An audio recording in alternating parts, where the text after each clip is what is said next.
What would you say are the brain foods that would actually help increase our mood, the function of our mood, to feeling better, not in an addictive, I need this all the time, McDonald's hit, Right. but overall calming, happy, healthy mood? Well, I think that, omega-3 sources are huge. We know those are really necessary for brain health. So, oily fish are the best sources.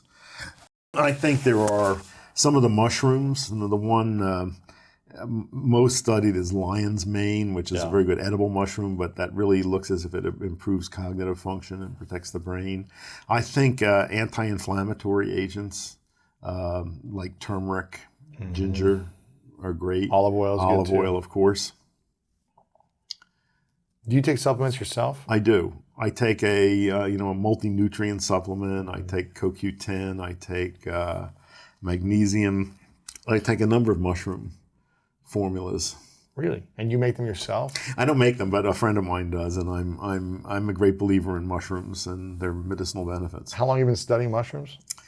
Geez, probably since the 1970s also. I first became interested in, I grew up, my mother was very fearful of mushrooms, as many people were. She said, don't even touch them, you'll get poisoned. Really? Yeah. And so I first got interested in food mushrooms, and then started when I began reading about Chinese medicine to see how much they were valued in Chinese medicine. And in Western medicine, we never paid any attention to them. So that interested me, and I began looking at, what are the effects of these things and why are they so much loved in Asia? And they're really interesting. A lot of these affect immunity, resistance to cancer, viruses.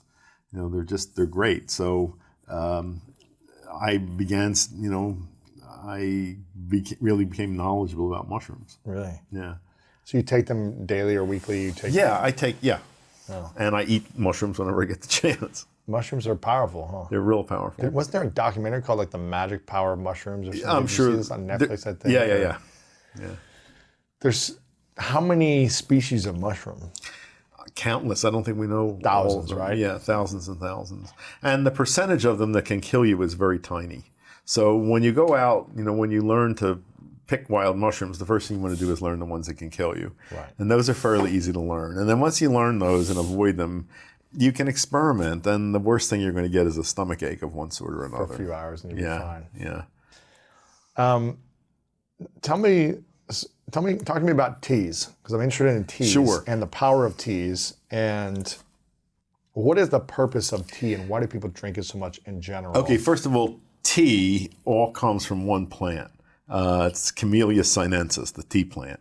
A lot of things people call teas are herbal infusions, that aren't made from the tea plant. So chamomile tea is not tea. It's not tea. Rooibos tea is not tea. What is it? It's just herbs. It's an herbal infusion, But if you're talking strictly about tea, it's all from this one species of plant. And where does the species grow? It can grow anywhere? Well, it's native to China and India, but it can. I hear people are cultivating tea in Oregon now. I haven't tried any of it yet.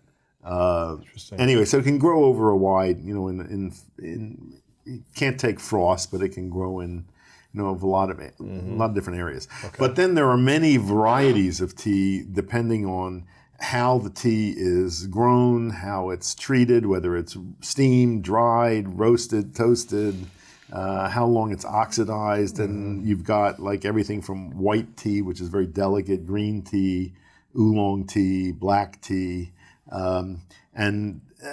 there's all sorts of different preferences. When I was growing up, tea was what old people and sick people drank. Right. Or iced tea on the golf course. With a lot of sugar in it, right. And the only tea that we had available, was tea in bags, and that's the common stuff is literally the sweepings from the floor of tea estates. So it's been only relatively recently that people in this country have become aware of good tea. What are the benefits of tea? Why drink tea? Well, it's agreeable. Throughout for centuries, people have found it to be agreeable. It's a stimulant. It's got caffeine. All tea, or I guess? All true tea has caffeine Got it. Some has more than others. Like a mint tea that's non-caffeine. That's not mint. That's tea. not tea. There is, however, mint flavored tea. So you got to read the label. But that's with caffeine. Yes, if that's it's with tea. caffeine. It has caffeine. Right. Now, the stimulation, however, of tea is very different from that of coffee. Coffee has more caffeine in it, but they have different other things in them. And tea has a compound called L-theanine that you've probably heard of. That's a relaxant. And I think that combination really affects the quality of stimulation of caffeine. So it's got caffeine, which gives you sharper energy, but also a relaxation. Yes, so, it's people, I think describe it as a relaxed alertness. Interesting. Different from the stimulation of coffee, which I personally think is much more jangling. A jittery alertness versus a calm alertness, a focused alertness. Exactly. Now, the other observation I make, I don't want to bash coffee too badly, but I see an awful lot of people who are addicted to coffee, physically addicted. If they try to stop, they have a withdrawal syndrome. It's like a lethargy and then a pounding headache, and it can, it lasts for 48 hours and instantly relieved if you have some coffee. Right. You don't see that with tea, rarely. You're not like, I need my tea this morning. Yeah, exactly. Rarely. I'm on my fifth cup of tea. Exactly. And also, when I was actively seeing patients, I used to say that I would produce one miracle cure a week by getting somebody to stop drinking coffee. And it was from everything from hand tremors to irregular heartbeats to bladder problems, GI problems, stomach problems, a whole range of stuff, and they had no idea that the coffee was doing it to them. But you got them off the coffee, and they were like 2 weeks later they were fine. Fine, and these were often problems that had gone on for years, and nobody had ever told them no. You're breaking people's hearts. Exactly right. But also, there's a huge variation in how people respond to caffeine in general and coffee in particular. I see people who have no idea that the 1 cup of coffee they have in the morning is the reason they can't sleep at night. And I see other people who can drink a pot of coffee at bedtime and fine. So you got to find out where you are on that spectrum. Yeah, I can have a cappuccino at night after like 10 o'clock and pass out the next hour. So you're relatively caffeine insensitive. Yeah. Not that I need it. I just like little taste or whatever. And I wonder, and I'll drink it in the mornings, and it doesn't like give me more energy. Yeah. I feel like I have energy. Right. But when people say they get energy from coffee, it's their energy. Coffee just bunches it up. And when it wears off, you're left with a depletion of energy. Really? What do you mean it's their energy that bunches it up? Caffeine isn't giving you a gift of, coffee isn't giving you a gift of energy. It's like it's forcing your body to give up chemically stored energy that it would normally not release all at once. Like stored where? In the fat cells or in the... No, in all cells. It's in all cells, in energetic compounds in all cells. But when you release that energy, then when the drug wears off, you have a depletion of energy. And you feel tired. Yeah, you have a crash. So... And why does tea not do that specifically? Probably because it's less caffeine, so it's gentler stimulation, and it's also got this other compound that moderates the thing. So I guess you could find tea addicts. I don't see them very often. Right. And I don't see many people who say they get a crash from tea drinking. What? And also coffee does have, there are health benefits of coffee, but there's been a tremendous amount of research on health benefits of tea. Like especially what? Green tea. Like what are the benefits? Overall lower death rates. Really? Yeah, there's a huge population study in Japan. Is that because of the tea or because of all the other factors, the environment, and friends? We don't know. But there's a clear association between the more tea people drink, lower all causes of death. It's got improved cardiovascular health, lower rates of cancer, all sorts of stuff like that. And of the various forms of tea, personally, I think green tea has been most studied. Here's the thing. When I drink green tea in the morning with no food, it makes me feel a little upset. Like I've thrown up before. I've heard this from people. I can get a little nauseous sometimes. I hear this from people. So you want to have food in your stomach. Right. That's a fairly simple fix. Gotcha. Yeah. Well, why is that, do you think? I don't know. And with coffee, I'm fine. I mean, interesting. I like don't know I can why. drink coffee in the morning and not eat all day. I do not know why. Huh. Maybe there's a compound in the tea that's stimulating something. Interesting. So my preferred form is matcha green tea, which is the powdered tea. Yeah, but matcha doesn't make me feel sick. Okay, good. I like matcha. Oh, good. I'm glad to hear that. Yeah. You got to try our matcha, which is the best. Which you guys have, the best domain in the tea world, which is matcha.com. Yeah, well, it was a good score. And why did you get in? How did you get into matcha? When I was 17, I was on a student exchange program. This was 1959. Rotary? No, actually, it was an experimental school called the International School of America. Your whole life just sounds woo-woo and out there, which I love. This was great. I got to travel around the world for 9 months and live with native families in different cultures. You didn't speak the language. Changed my life. Well, anyway. It's for a quick story there before you tell it. My dad, we had 7 exchange students live with us when I was a kid. Yeah. So it's like, we didn't have the money to travel. Right. But it's you like brought it to you. We brought it to me. So we had people from all over the world teaching us the culture and the food. There's and the no substitute for that. Amazing. No substitute for that, for knowing about other cultures. Yeah. Anyway, so I lived with Japanese families outside of Tokyo and Kobe. And the Japanese family outside of Tokyo, there was supposed to be a student studying English, but there was no language. No one spoke English. No one spoke English. So the second night that I was there, the mother, through gestures, made known she wanted to take me next door to her neighbor who was a tea ceremony practitioner. That's kind of cool. It was cool. So the three of us sat around, and this woman in kimono made matcha. So first of all, the color of the matcha just blew me away. I mean, it's this brilliant green powder. I'd never seen green like that. And then the whisk that they whisked it in a bowl to a froth is a marvel of Japanese craftsmanship carved from a single piece of bamboo. And that whisk just, I loved it. I wanted one of those. So I then in the 1970s, I began going to Japan fairly regularly for different things. And whenever I'd go, I'd bring matcha back and turn people onto it. Nobody had ever heard of matcha. And I'd make it for people. And somewhere in the 80s, maybe 90s, I started importing matcha from a company in Japan that I met and selling it on my website, drweil.com. Way ahead of its time. You know, there was no awareness of matcha Before at all. Starbucks made it. Yeah.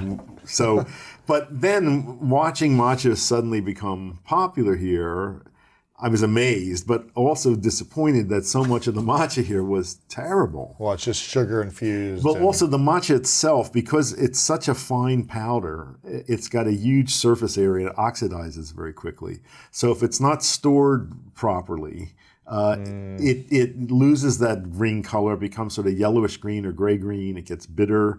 And a lot of people, that's all the only matcha they've tried is stuff like that. So I really wanted to turn people on to good matcha. What are the benefits of matcha in general? Well, it's the only form of tea in which the whole leaf is consumed. And it's got a higher content of antioxidants and flavor compounds than that L-theanine than other forms of tea. So it's grown in an unusual way. It's like they're special tea plants, and starting about 3 weeks before they harvest it, they cover the plants with shade cloth. It's about a 90% shade cloth, so pretty dark. And in response to that, the leaves get bigger. To try to get the sun. To get it bigger and thinner. They produce more chlorophyll to try to make more energy. And they produce more antioxidants and more flavor compounds. And then the leaves are harvested, steamed, dried, aged, and then they're ground between stones. It used to be done by hand. Now they're sort of mechanically driven. But it's these grooved granite stones to this superfine powder. And so it's it's a special form of tea that has higher content of all the good stuff. I'm going to have to come to Tucson and have you make me some. I would love to do that. Whisk it up for me. I would love to do that. Or just go to Japan and find a Right. specialty place. But meantime, you can get it from our website, matcha.com. Matcha.com. Yeah. There you go. Do you guys teach how to make it too? Yes, and there's sell the instructional whisks videos. And we sell everything. bowls and everything. Everything's all there. That's exciting. Yeah, that's fun. So it's been fun to turn people onto that. So why matcha over jasmine or green? What's the... I think it's personal preference, taste? whatever you like. I like first of all, I just like the look of matcha. I like the taste of it. I like the ritual of whisking it. Yeah. Well, you can do it any way you want. And is it, the Starbucks way is like you put almond milk in it or something, but how would you, is this with water? Is this with... Yeah, I like it just with water, no sweetener. That's just the way I like it. I also like iced matcha. I use an electric whisk in room temperature water and then put ice cubes in it. And then when it's hot weather, I like that a lot. Wow. I like to drink green things. What's the, are you drinking 1 tea a day? Do you have I'd say one a day. For you? Yeah, usually one a day or early in the day. I mean, occasionally I'll have another one, but I usually don't need more than one. What's your nighttime ritual?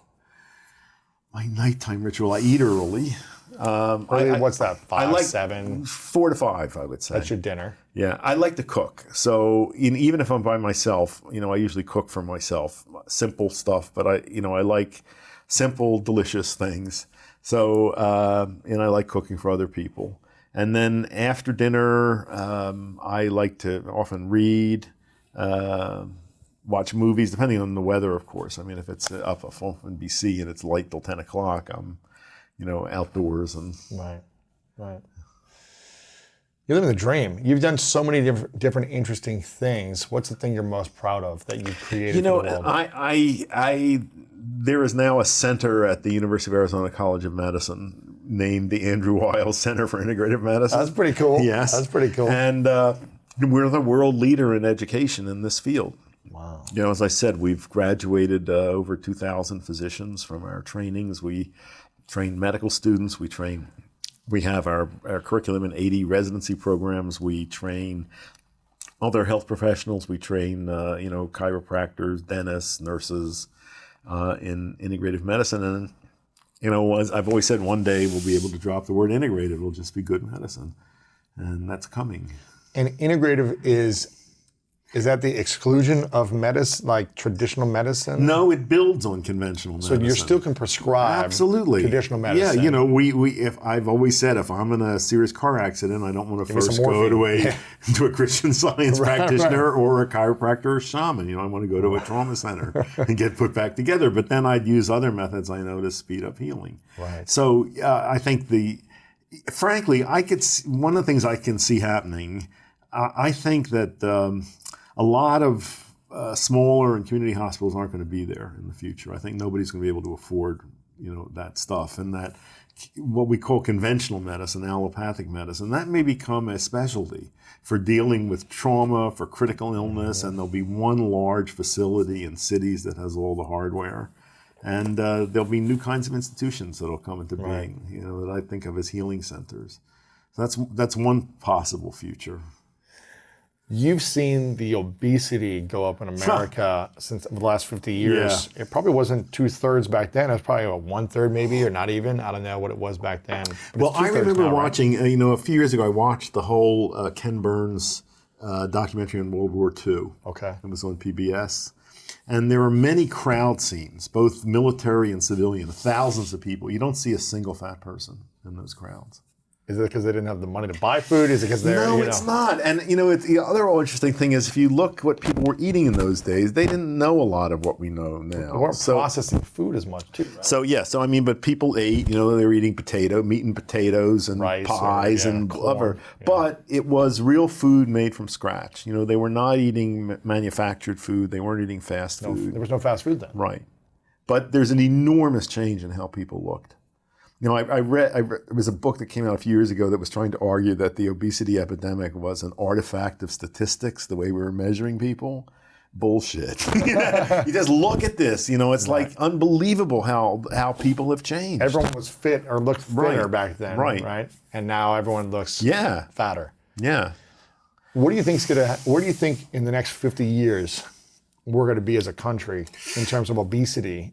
I saw this was a couple years ago. I read that the military is really having problems finding people who are qualified for military service because of obesity. If it's threatening national defense, you'd think, now people are going to take it seriously. We got to do something. Just because they're not in shape enough to pass the test, the physical test? Yeah. We're in such a mess in this country with regard to food and nutrition. It's hard to know where to start. Where I would start is if we could get people to stop drinking sweet liquids. Right. That would be, we'd have to put it so far ahead of the curve. Soda pop. And it's not just soda pop. It's also fruit juice. It's energy drinks. It's putting sugar in coffee and tea. All the Starbucks matcha. Right. So that would be one place to start, just to not drink sweet liquids. Mm-hmm. That would be a big step. What about alcohol consumption? I don't, sure. I think the whole key with alcohol is moderation. Yeah. There's constant arguments about whether it's beneficial or harmful, and I think moderation is the key. I don't think that's nearly as big a factor as sugar. Really? Right. And when you created an anti-inflammatory diet, right? Yeah. When was that? Long ago, and I have a history of being ahead of the curve in a lot of areas. That I've been able to foresee trends. I think, the first people to warn people about trans fats 10 years before people took notice of that. So I became aware of this beginnings of this hypothesis that chronic inflammation was the root cause of a lot of different kinds of serious chronic diseases. And that just fascinated me, because when I was in medical school, I was taught that cardiovascular disease had nothing in common with cancer, and that had nothing in common with Alzheimer's or Parkinson's disease. And now suddenly it looks like, all of these things are linked. They have a common root of chronic inflammation. And if that's the case, the good news is then there's a common strategy for dealing with them if you can reduce inappropriate inflammation.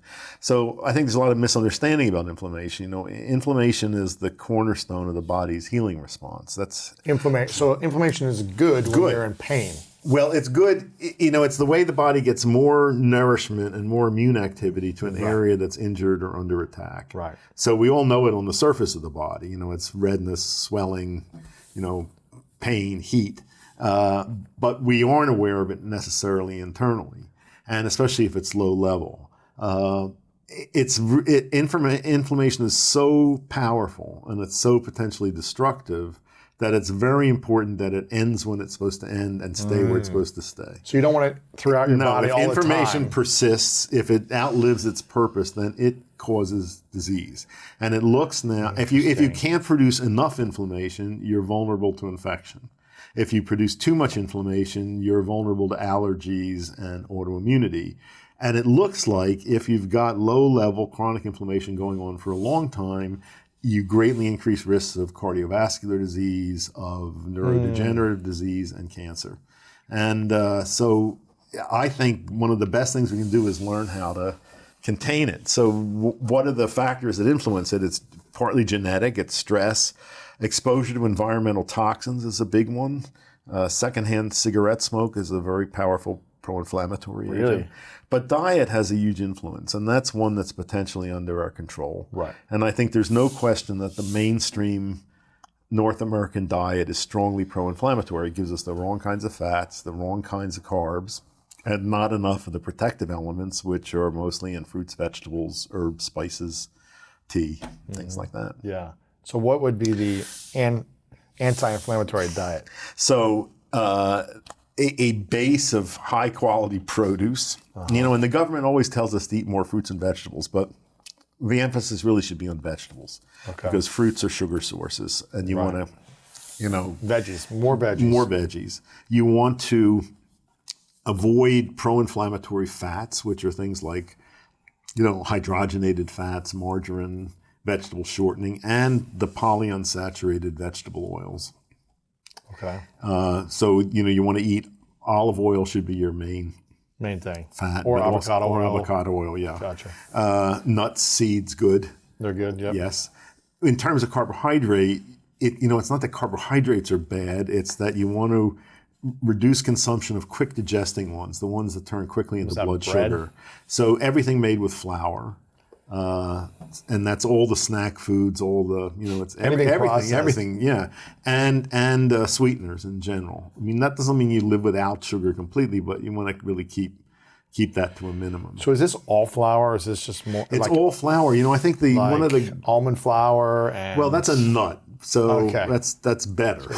But with grains, I think there's such misunderstanding. If I ask people to name a whole grain food, the usual answer I get is whole wheat flour or whole wheat bread. Whole wheat bread is not a whole grain food. Where's the grain? And the FDA doesn't get that. They let that put labels on it saying this is a whole grain food and good for you. Most whole wheat bread is colored white bread. When you have a grain, the starch is tightly compacted, very dense, and it's surrounded by more or less by a fibrous bran, and it takes time for digestive enzymes to get in there and convert the starch to sugar.